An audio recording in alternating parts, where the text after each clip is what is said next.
I said to them, yeah, you know, this was so severe. I've been told that if I would have waited like a week or two more, I could be dead. Is that true? I'm asking the doctor, and he was like, Amanza, no, like 1 or 2 more days at home, and you could have been dead. So that was like, whoa. Wake up call. If you have pain, go to the hospital. Don't wait. This is the first time that I've talked about all of, I mean, I've told friends, you know, obviously, but like from the beginning of all of these symptoms to, you know, where we are now, like I haven't, yeah, it's making me emotional because I just haven't like, I think it's all, I don't want to be super dramatic, but you know, I almost died.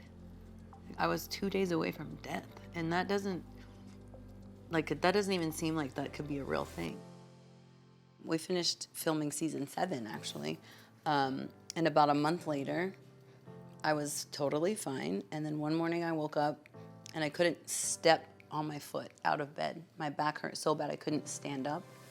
And I was like, okay, I'm old, my back went out. That's one of those things, like, you know, you hear people, their backs go out. Like that's a common phrase, or you hear that all the time. And it lasted about 6 days. It was really bad like that. I was having my daughter help me, like limping to the bathroom. I went to the emergency room at one point, and they did a scan and said that I was having a severe back spasm, and then I had some lower back arthritis. And so they sent me home with, you know, some like muscle relaxers, steroids, and strong Advil.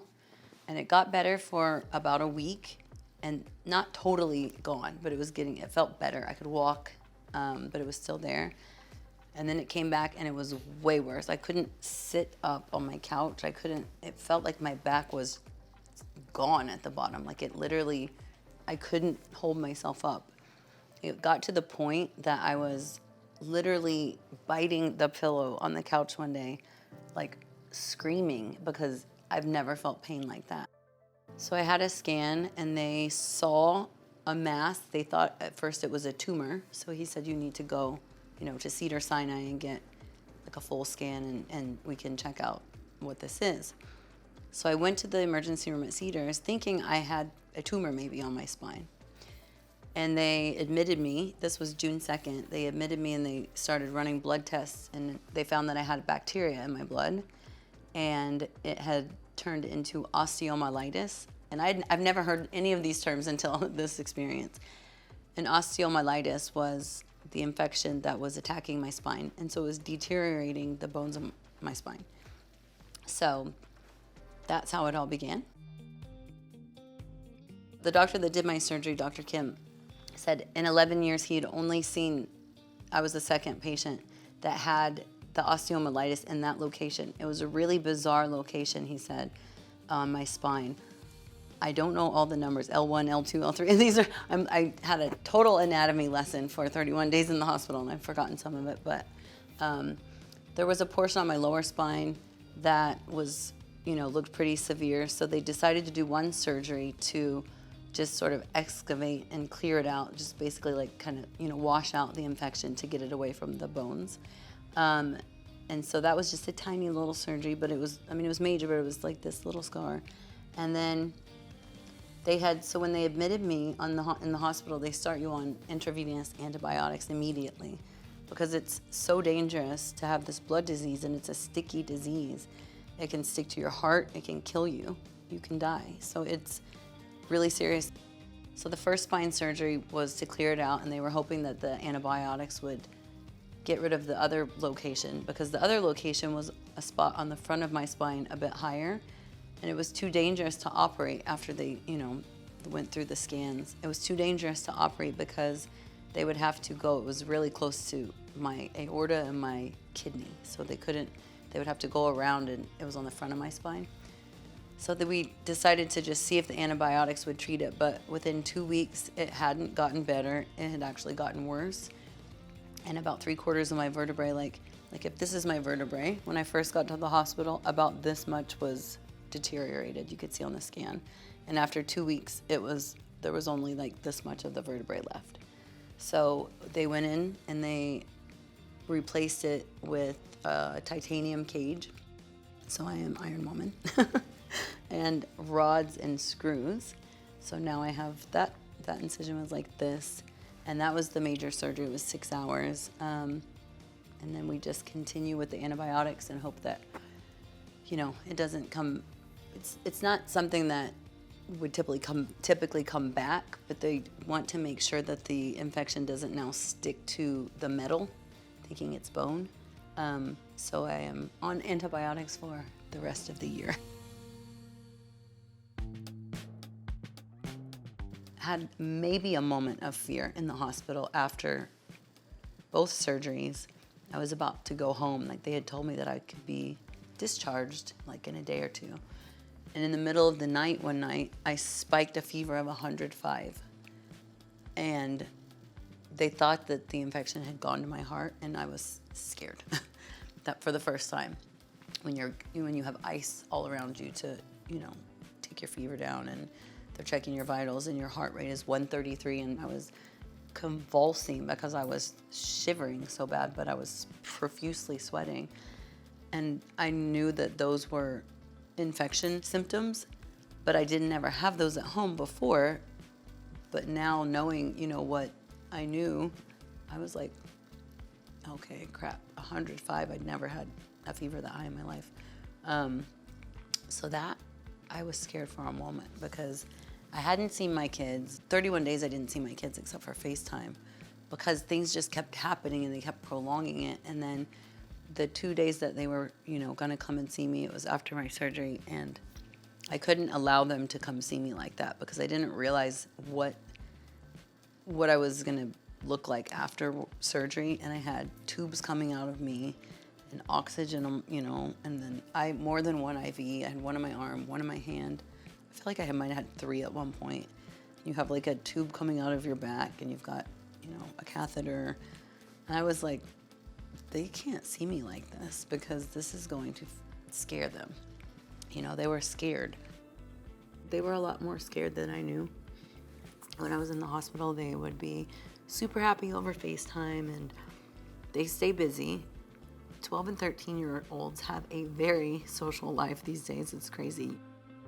I thought I was doing a good job at making them, only aware of the things they needed to know and only see me when I was able to actually be coherent enough to have a conversation and reassure them that I was coming back and I was going to be out soon and all this. When I got discharged, when I saw my son for the first time, he literally fell into my arms and started weeping.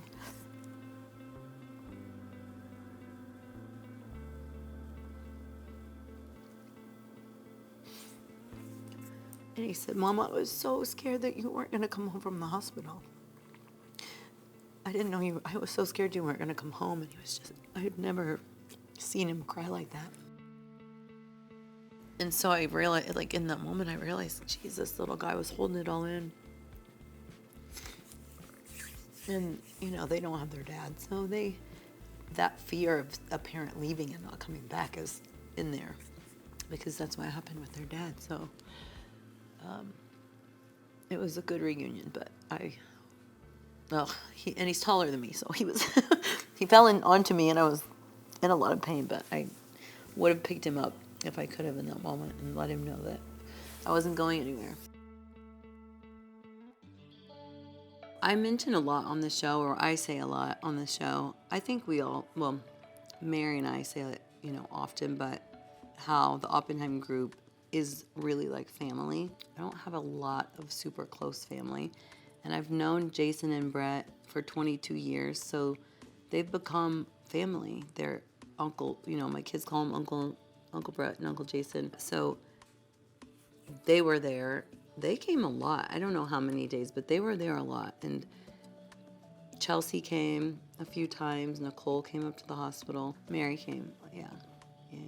Then, also the production staff wanted to come, and I said it was like too many people, and people from Netflix reached out. Everybody sent flowers and called and checked up.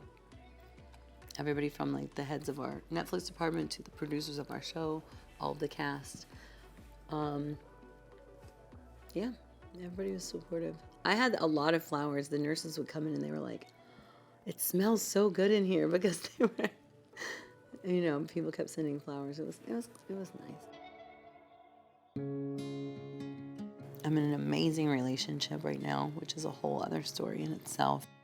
I met David through my makeup artist, Daisy, who I wish was here right now because I'm crying all my makeup off. And so we met for lunch one day. We had a great conversation, but it was like very casual. And then David had gone away for like a month and a half. He had some things with his parents, health that he had to go away for, and his line of work he goes away for out of the country, and he was going to be gone for a while. And so when he got back into town, though, I was already in the hospital. I had been admitted like 3 days before I got this text from him. And he was like, hey, how have you been? Just got back from Belize, and I would love to catch up. Whatever the text said, I don't remember verbatim. And I was like, oh, I'm actually in the hospital. And, gave him like whatever I knew at that moment. And this man shows up to the hospital the next day with the sweetest card and a bouquet of flowers. And he sat and we talked for like 4 hours or something crazy. So that went from that day to every single day for the rest of my hospital stay. This man came to the hospital and stayed with me. We had our first kiss actually in my hospital bed watching a movie. We had a movie date. But there was a moment when he good Lord, I can't stop crying. I'm so emotional. Okay. Just breathe, Amanda. How do I describe this without gushing all my tears out? I take care of everybody at my house, period. That's me. I'm the mom. I take care of both kids. Oftentimes, people ask me, like, who takes care of you? And it's me. Nobody. Nobody takes care of me. I take care of everything. And I can. And I just been on my high horse about, I don't need a man, and I can do this. And and to be clear, like, you don't need a man. That's not the point. The point of this was my head was in this space that it had never been in before. And I felt, I didn't need anything. But sometimes you don't realize you need something until you get it. And you don't. And you're like, holy, this feels really good. And so we've, it's new, but it's really special. I love the way our story began. And he hasn't not continued to be just as amazing. Well, right now I have clear blood cultures, so there's no infection in my blood. We have, as far as we know, all of the infection off of, my spine. There's just the aftermath of what the infection that sat there caused, and it's a very aggressive bacteria.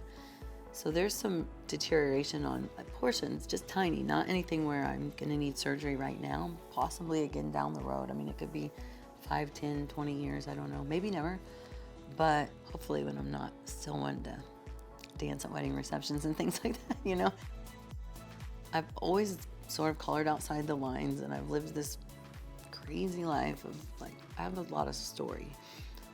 I don't know, for me, obviously everything happens for a reason, but there's been so much thinking and reflecting, and like, I don't know, I feel like it's kind of like this infection was a collection of all of the trauma and bad, and it just, in my life, over years and years and years, and now it's doing this thing, and now it's out.